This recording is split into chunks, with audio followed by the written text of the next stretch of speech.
and welcome to Brighter Morning with Bhoe. Are you happy to be here? I hope so, because we look forward to sharing conversations with people who really have something to say and who know what they are talking about and who have a lot of experience and knowledge in their particular areas. And we also try to bring very young people too who are finding their way in the world and seeking to make a place for themselves. So we're very glad to have you as part of the conversation and part of the discussion and part of the learning, because we all learn from one another. My name is Bhoe and this is Brighter Morning with Bhoe on MCTV, Multicultural TV, and U97.5 radio, FM radio, Hot Like Pepper radio, Multicultural radio. We have two fine guests this morning. Our first guest is Professor Emeritus Dyer Narinesingh from the University of the West Indies. He's a scientist. He is a chemistry leader, I would say, in the region. And he has a lot of graduate students have passed through his hands, and he has made a significant contribution to the University of the West Indies and to knowledge. He has worked at both University of the West Indies and UTT and has made invaluable contributions there. And our second guest is Mr. Ansel Roger, the President General of the OWTU and a major trade union leader in the Caribbean. And we are going to have a conversation with him. These are very, very difficult times. Jobs and incomes are stressed in the country, in the region, in the world. And we need to know what people are thinking, how they are seeing the world unfold, and how they are thinking about the future. So we will deal with those things. We can't ignore what is happening around us, and I think the first thing is the flooding all around us, okay? Now, I know we have a climate change problem which is global in scope and impact. But the value of that for us in terms of what we need to know is that our hot seasons or dry seasons are going to be hotter and drier, very likely, and our rainy season is going to be full of rain. We are going to get more rain than we have known before, than we bargained for. So if that is the known quantity, that is the given, we've got to find a way of adapting to this reality, not so? The key to survival and sustainability is adaptability. So we've got to adapt. I just came through, as they say in Trinidad, as we say in Trinidad, one set of water on Chin Chin Road as you get to the junction of Chin Chin Road and the Southern Main Road. Very, very unusual for that amount of water to be there, okay? And I suspect it is worse. It is worse than that almost everywhere else. I looked at the news last night, and there's water everywhere. So I think we have to begin to address this as a national problem that needs to be resolved. You can't just say it's climate change. You can't say blame people for putting their house in the wrong place. You can't be vexed because people build houses and so on where they are not supposed to. There is a law, and who is giving them permission? And if they are building contrary to the law, can't the law intervene? You also cannot expect to have a small drain for water that is silted up or a river that has not been dredged and expect it to take the amount of water, the increased amount of water that we are getting now. And beyond that, we've got to do other things. I'm just dealing with the flood. I'm not even connecting flood with drought, because it seems to me that if you have a lot of water in one season and no water in another season, that is not a problem. That is a solution that needs to be managed. So we will have an opportunity to discuss that. I have as one of my guests in the first week of September the Minister of Work, so we will talk with him on that. But we will talk to other people who know about these issues as well, so we try to get a comprehensive view. But I want to close this part of what I'm saying by saying that we need a solution. We don't need to be shown the problem. We don't need to identify why we have the problem. I think most people have a good idea. We don't need to have an analysis of what the problem means in terms of impact on people and communities. We need one thing and one thing only: a comprehensive solution to this problem in a small twin island state of 1.4 million people, approximately 600 communities in 14 regions plus Tobago. We need a solution for this problem. Okay? And it's not beyond science, critical thinking, and problem identification and solution finding. It is not beyond that. The second thing that I want to mention is that we are now vaccinating our children, and I'm very happy to see so many children with their parents come out to get the vaccine. It's very important. We had the Minister of Education yesterday, and we talked about the management of schools.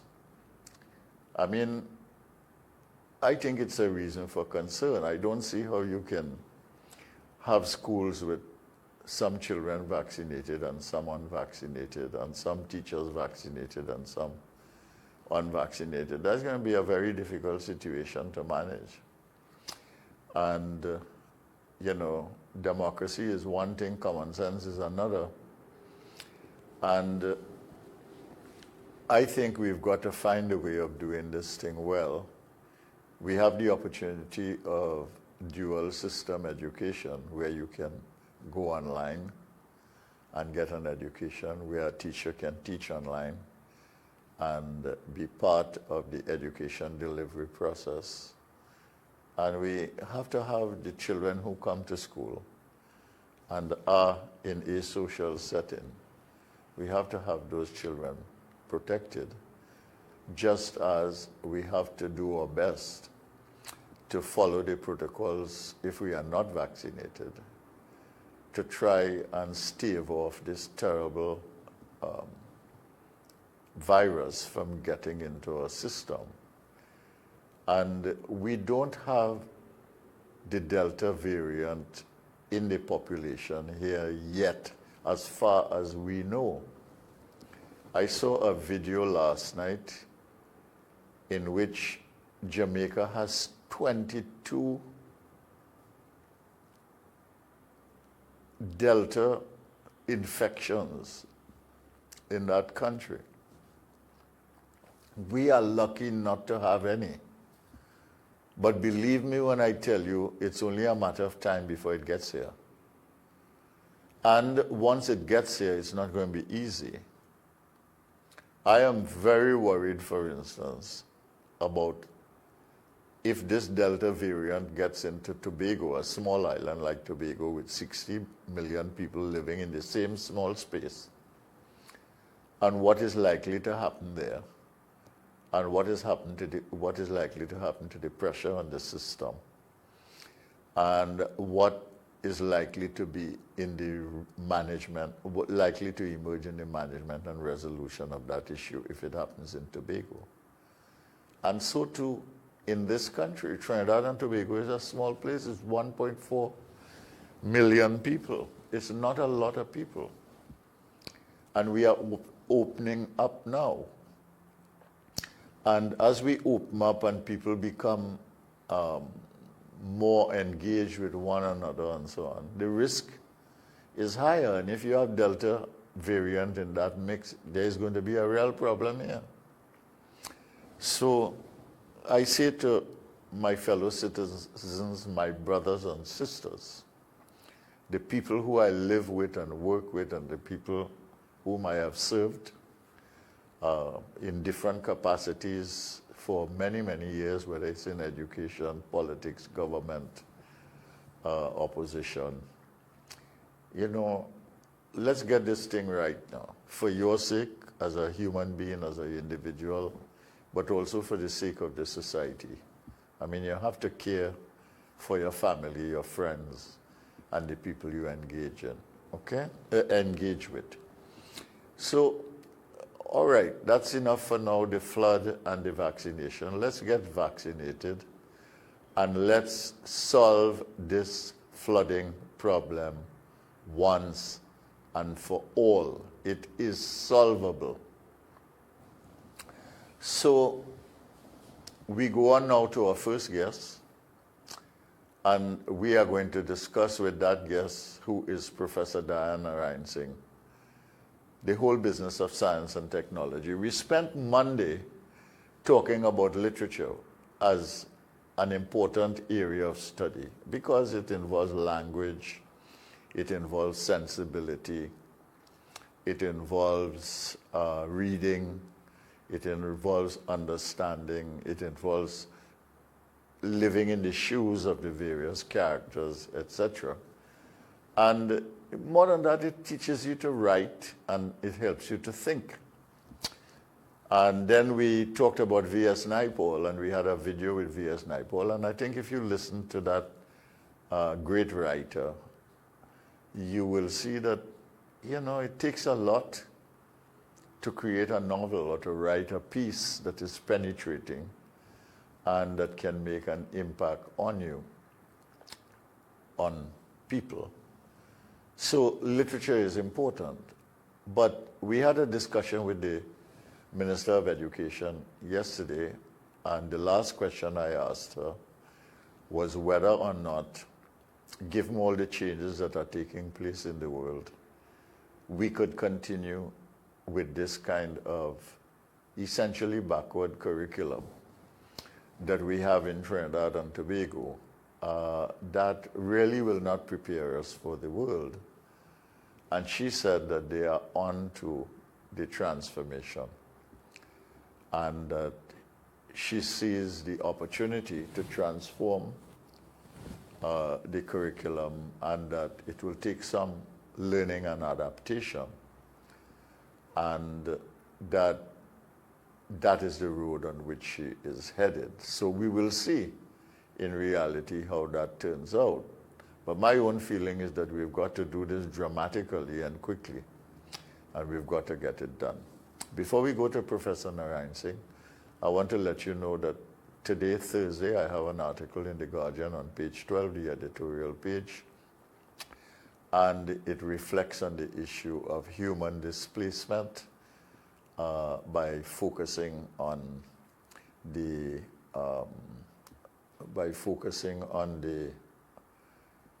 Afghanistan situation, but also relating it to what is happening here with the Venezuelan situation and raising some issues about the hemisphere, the Americas in which we live. Okay, so take a read if you can. So we go on now to Professor Narinesingh, and we will talk with him.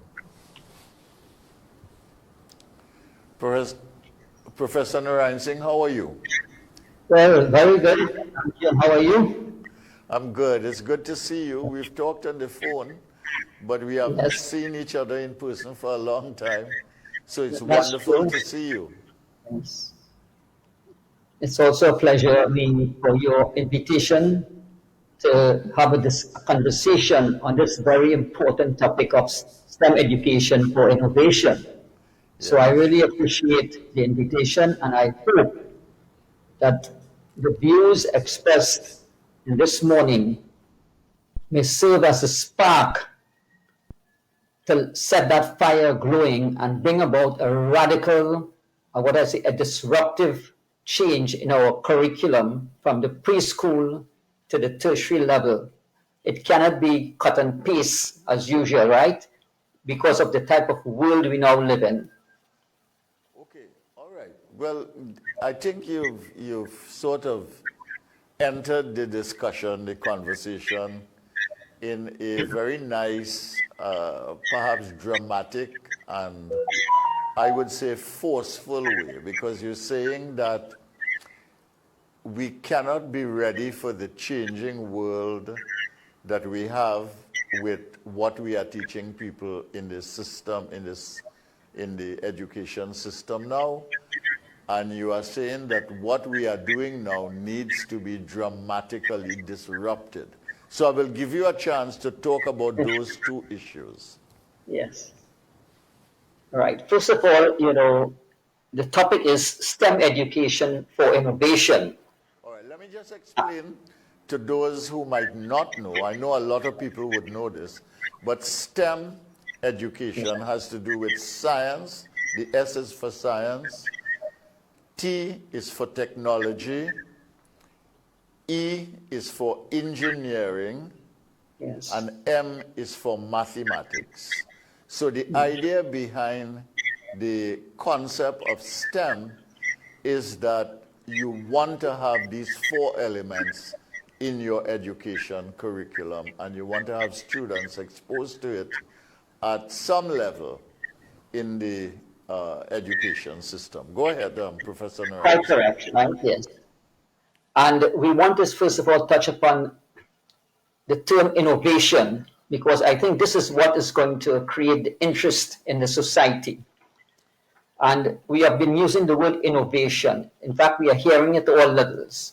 We need to be an innovative society, otherwise we can't survive in this fourth industrial revolution that we are now in, the era of automation. But innovation is simply the introduction of something that's new, a new idea, a method or device. Simple as that. But the question that we need to address here is, why does innovation matter? Why is now the buzzword of every Tom, Dick, and Harry Lal, as we would say? Innovation is about challenging assumptions and solving problems. It encourages us to think in a new way, not limiting ourselves to what currently exists or is widely accepted. And innovation is the driving force behind inventions that have changed the world at a rapid pace. In fact, if I have to speak literally, the way we did business yesterday, whether it's in commerce, teaching and learning, whatever form, the way we did business yesterday is outdated today, literally. And the way we are doing business right now, even the way we are carrying out this conversation, will become irrelevant tomorrow. That's the pace at which things are moving in the world. Okay, and the question is... Can I interrupt you and say two things there? Yes. One is that if you are going to question the world as it is, so that you can come up with innovations, what is essential for that is your capacity to think critically, right? Exactly, yes. When I was at the University of the West Indies, as you well know, I tried to drive that home a little bit. I don't think it was absorbed in the way that it needed to be. But that is essential. If you do not imbue your curriculum with elements that promote and provoke critical thinking, you are not going to get people who easily innovate. So that is the first thing that I want to mention. And the other thing that I want to share with you, Professor Narinesingh, I don't know if you are aware of it in the way that I'm going to say it, is that Trinidad and Tobago, according to IMF classification, is among the 15 least competitive economies in the entire world. So let's put those things together, and I will let you go ahead because I know that this is something that you know very well. Yes. And therefore the question we have to ask is, what does it take to inspire innovation? We often hear about the term innovative mindset. But innovation, recently I came upon an equation which goes like this. Innovation is equal to creativity plus STEM plus entrepreneurship. I'd like to repeat that. Innovation is equal to creativity, STEM, which is integrated knowledge really, and entrepreneurship. And let's touch upon those components. Now, before I proceed, I want to mention, you defined STEM, science, technology, engineering, and maths, and integrating them in our curriculum. It's very important. But if you read it, the current literature, they have expanded STEM to involve STEAM, STEAM. And now I'm seeing STREAM, stream. And I just want to quickly touch upon this. We'll continue with STEM.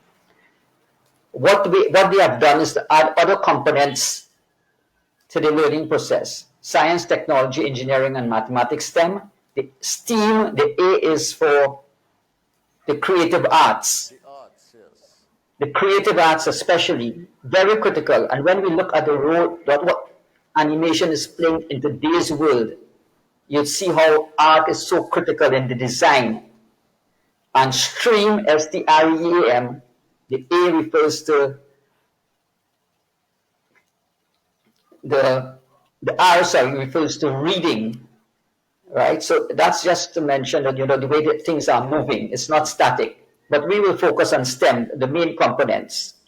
And as I said that, innovation is the R also refers to research because you've got to have that critical research component in almost everything that you do because you want to encourage discovery. Yes.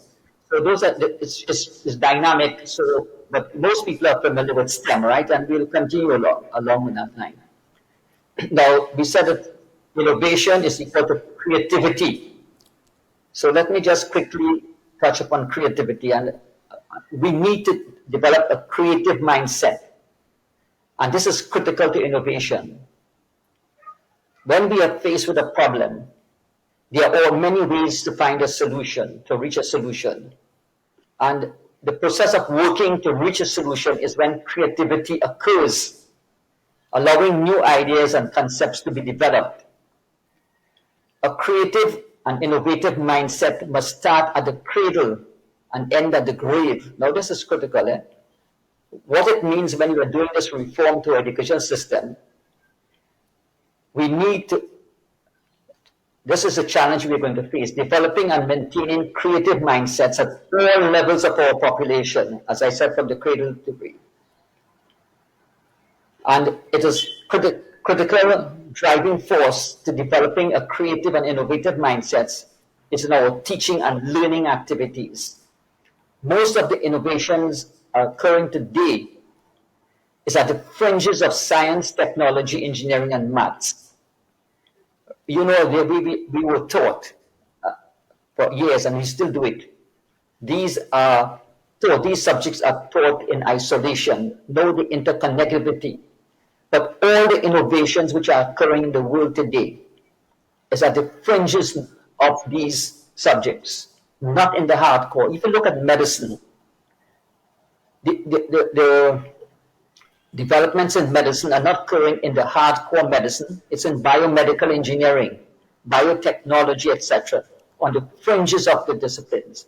So what we have to do when if we are going to move forward, if we're going to be a competitive nation, we have to ensure that there's integrating of these subjects at all levels, starting at the preschool, primary, and secondary school, and filtering it at the tertiary level. Okay, so let me kind of intervene there. So we have integrated science at the secondary school level. Is that good? Right. Let's have a little backdrop. I was involved with CXC when, in fact, we introduced integrated science rather than the separate sciences in the very early stages in 1980, etc. Okay. But it never worked. And there was a reason for that. In the classroom situation, you know what was happening? They were using different teachers. One teacher will come in and teach the chemistry component, right? One will come in and teach the physics component as separate entities, although it was integrated science. So we're not developing that integrated mindset, you see. So that was a major challenge. So, and of course, if we introduce changes in the curriculum then, going from biology, chemistry, physics as independent subjects to an integrated science, we have to kind of retrain the teachers to be able to make that possible, right? Yes. And in order to retrain the teachers, you don't have to give them a master's degree or a diploma or a one-year program. What you need is really a workshop with a good facilitator who understands integrated science. And you can do it over a week or 2 weeks or something like that. If you want to take them in depth in a month, because if you get 20 days of teaching of how do we teach integrated science, how do we make sure that our students can absorb this, how can we do it step by step so it makes sense and the connectivities mean something for them. It really doesn't take that long to prepare the teachers. You're quite correct, right? And we have to see the interconnectivity of these subjects. And that's what we need to instill in the students' mind, not as discrete components, right? Yes. Totally unrelated. In the real world, everything about that we see around us is fully integrated at all. And that is one of the challenges we face. And I hope that when we are going to disrupt our curriculum, I like to use the disrupt, I think, that we take this into consideration. And that's why STEM came into existence, why STREAM is coming into existence, why STEAM is coming into existence.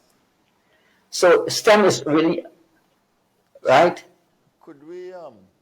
Could I ask you, where would you like to see some of the disruptions in the current curriculum? Give me a disruption, say, at preschool level. Give me one critical disruption at primary level. Give me another disruption at secondary level.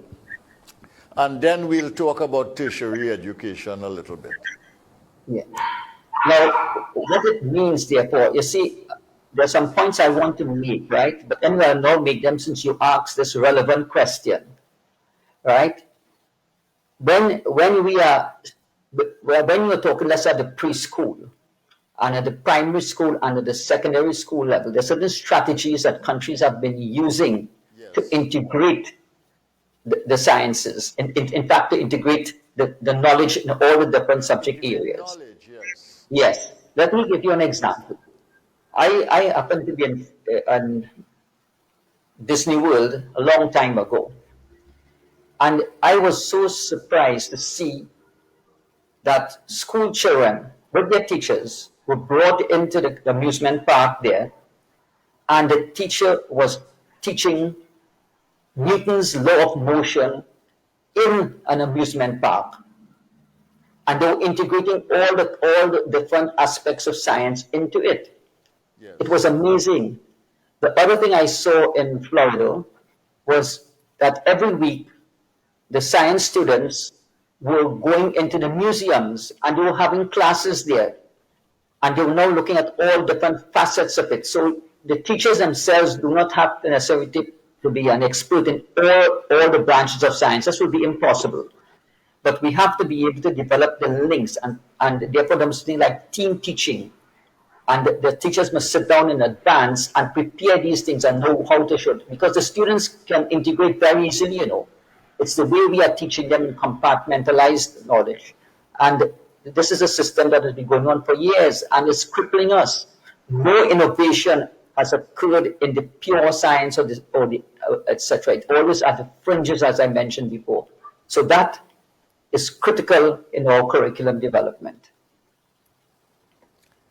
So what about what would you say would be some of the things that we need to do in the secondary school curriculum to disrupt this system and make it better? First of all, you know, a curriculum is something dynamic and it's living, and it has to be a reflection of what is happening in a rapidly changing world. So what we need to do now, and it has to undergo constant change, it has to be dynamic. And what we have done is that when we went about reforming our curriculum, we did it at the primary school level, not thinking of what's happening at the secondary level. When we make change at the secondary level, we are not taking into consideration what happens at the tertiary level. They're all in isolation. And there are no disciplinary boundaries to finding solutions to world problems. For instance, you were talking about flooding this morning. The solutions to flooding is not confined to engineering alone, or climate change, or even waste disposal, right?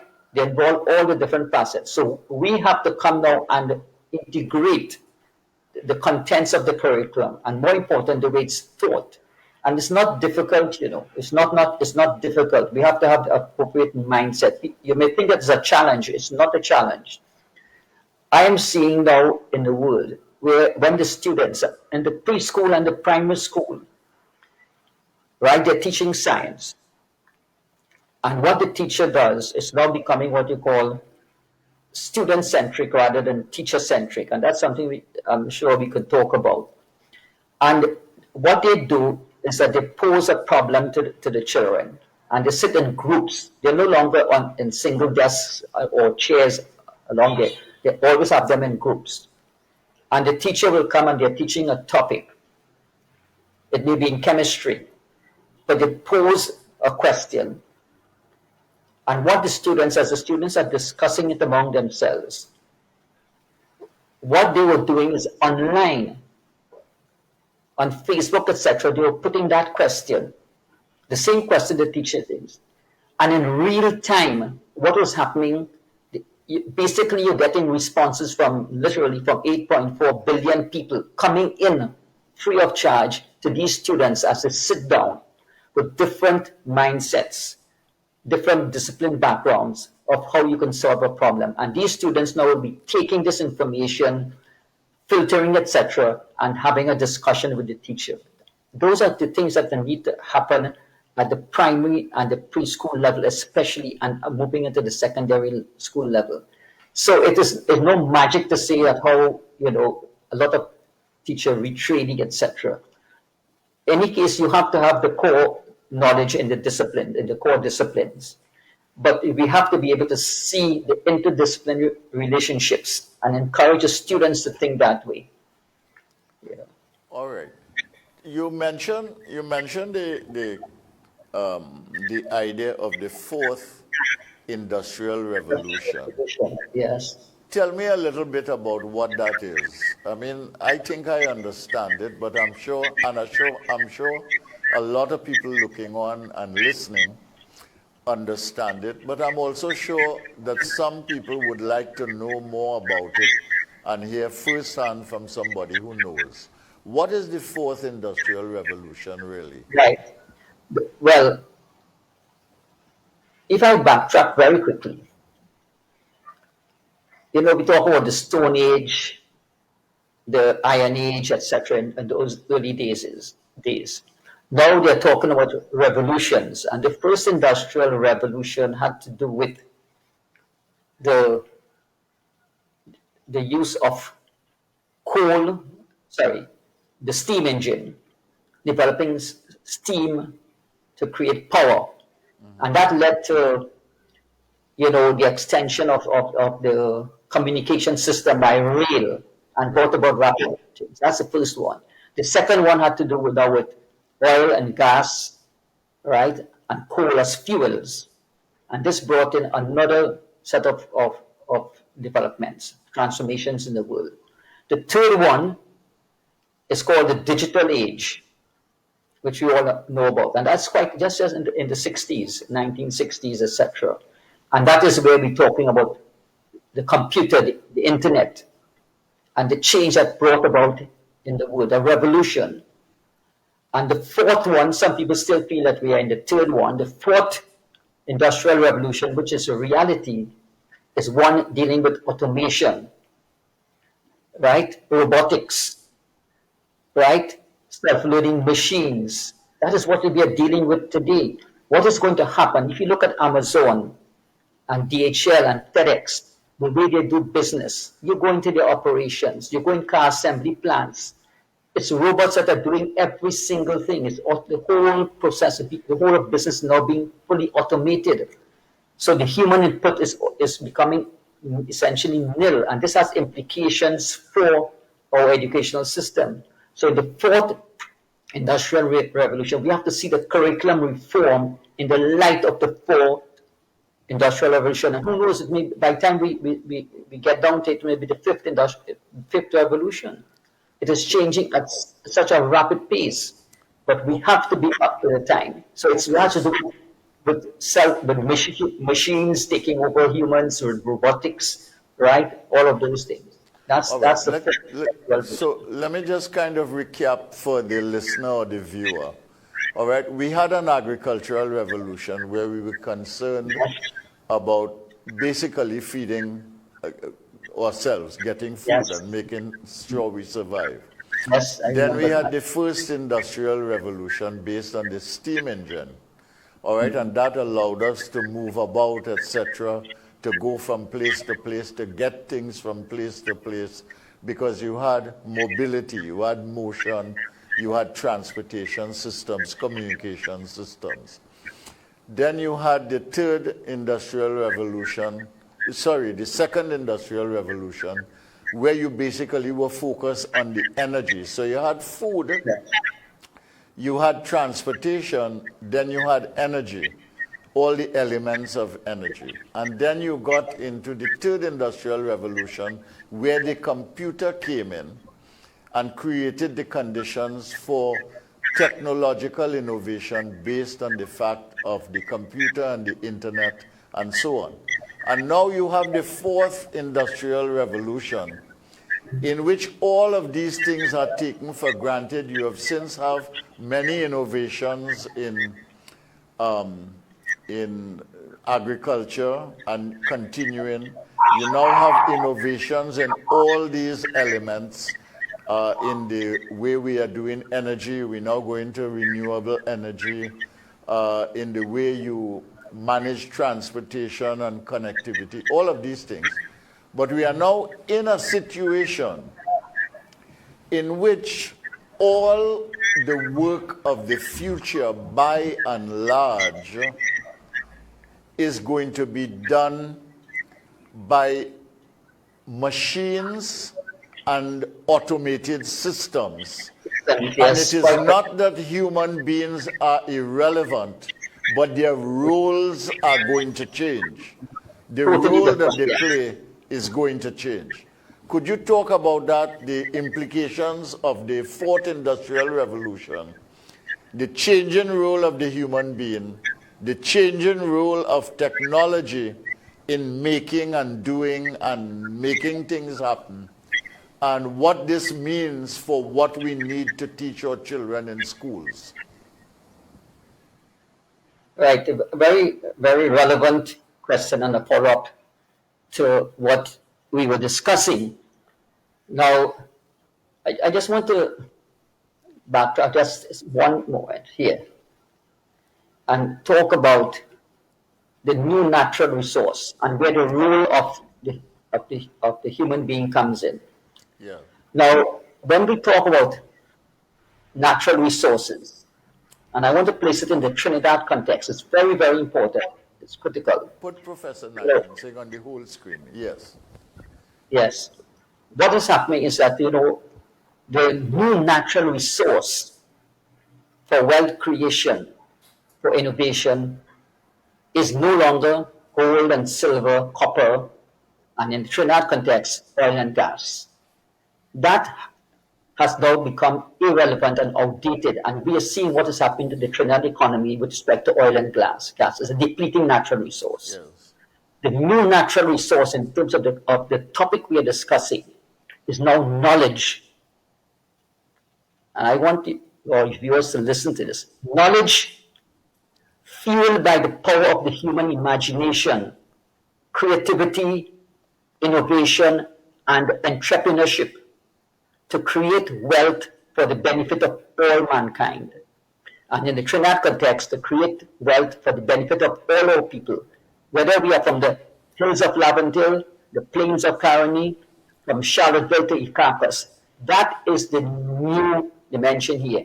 It is knowledge. And that will lead to your question.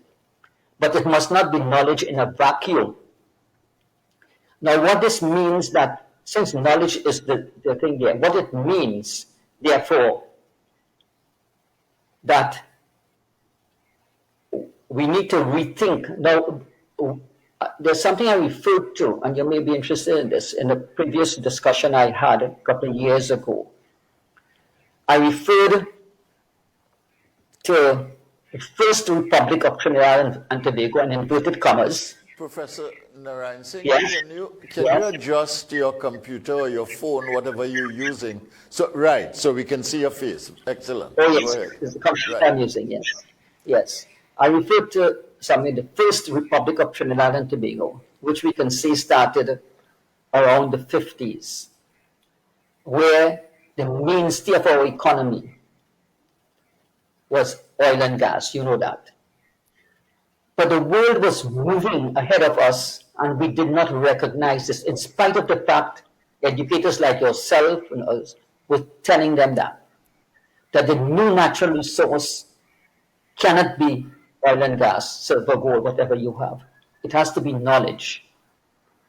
We should have, since in the 1980s, start moving our educational system, our thinking towards a knowledge economy. Basically the whole world has moved that way, and we are still depending, even today, on the limited depleting resources of oil and gas. But all is not lost. We have to play catch-up game. We have to have a quantum leap. And based on a knowledge economy, you see, if we get into the mindset of every citizen, this is important. When you are going to bring about a reform in your educational system, because there are going to be backlashes from all different sources, we have to ingrain, first of all, if I had to do that, I'll start on a public relations drive, where we have to ingrain into the psyche of every single person, the private sector, the public sector, the educational sector, and most importantly, the community-based organizations. They have to be involved. So it's a four-legged approach to this change, to national development, not the triple helix or the three-legged stool. We leave out the community-based organizations, the NGOs. We have to bring them in. And we start telling them what is needed. And if you could bring them over your side, then the change coming will be very easy. Right. Now, based on this new natural resource knowledge, and I want you to listen carefully, we can no longer, even today, you hear the United Nations, etc., talking about rich and poor nations. We still use it, developed nations and developing nations. That is now totally irrelevant. Years ago, we cannot be talking about rich and poor in the context in which we use it.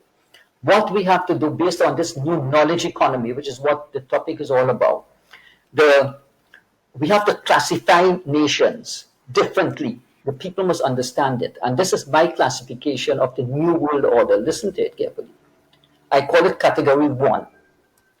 Are those countries which generate knowledge and use knowledge to create wealth for its people. The second category, category 2, are those countries which use knowledge to create wealth for the benefit of its people. And obviously, the third category is those countries that neither generate knowledge, new knowledge, nor use knowledge to create wealth. And the question which every one of us need to answer right now, not only the Ministry of Education or the government, every single one, public sector, private sector, is where is Trinidad and Tobago in this new classification of the world order? And what do we need to do urgently to move us from the category we are to the category 1? Well, what I can say, because based on my knowledge of the country, is that we do most things in this country as we used to do them 2 decades ago. So we are operating in many spheres as a society without knowledge. Secondly, we have learned to apply knowledge that is available internationally because of technology, because of information, because of collaboration, etc. And we generate knowledge in this society at the research levels of the tertiary institutions, but there is no connection between that knowledge and the application of solutions to problems in the society. And I think that is part of our problem. Professor Narinesingh, I have just a minute or so before we go to the news, and I would ask you to kind of wrap up. I told you this conversation would go very quickly. Because half an hour seems like a long time, but if you have something to say, it's just not enough. So close up for me as we transition to the news. 1 minute and no more. So if I have to close, I just want to say, I would like to say a few words to the young people in our audience. We will have to continue, whether it's me or somebody, this conversation has started now, and thanks to you, and it has to occur in every home. When we sit down with our parents or grandparents, we sit down and we start talking about it. And that is where the change has to start, so that when the new curriculum, etc., they will be buying. But I want to say a couple of words to our young people who are listening, because they are the future of our nation, and they are the ones who are going to bring about the transformation. That we need, we need to use failure, and we had so many of them, as the bricks and the mortar to build a stronger person, a stronger nation. Use failures along and don't be despondent. The second thing, and I wonder if they can say, those who are listening can say this after me, and we're talking to the young people, I have the potential to be the person I want to be, to bring about the changes that are required in this 4th industrial revolution. And nothing, absolutely nothing will stop me from achieving my true potential. Okay, thank you. Well, that's a good place on which to close. I want to invite you to come back, and when you come back, we will leave most of what you have said behind, and we are going to focus on the 3 types of societies that are emerging in a knowledge world. And we are going to focus on curriculum transformation and the interventions necessary. And we will focus on the young people in the society. Okay? So if you promise me to come back, we'll come back and talk. I want to thank you very much, Professor Narinesingh, for being a good teacher this morning and for sharing your thoughts and your views with the audience, listening and watching. And I want to pass over now to Andrew Chan for the 7 o'clock news. Yes.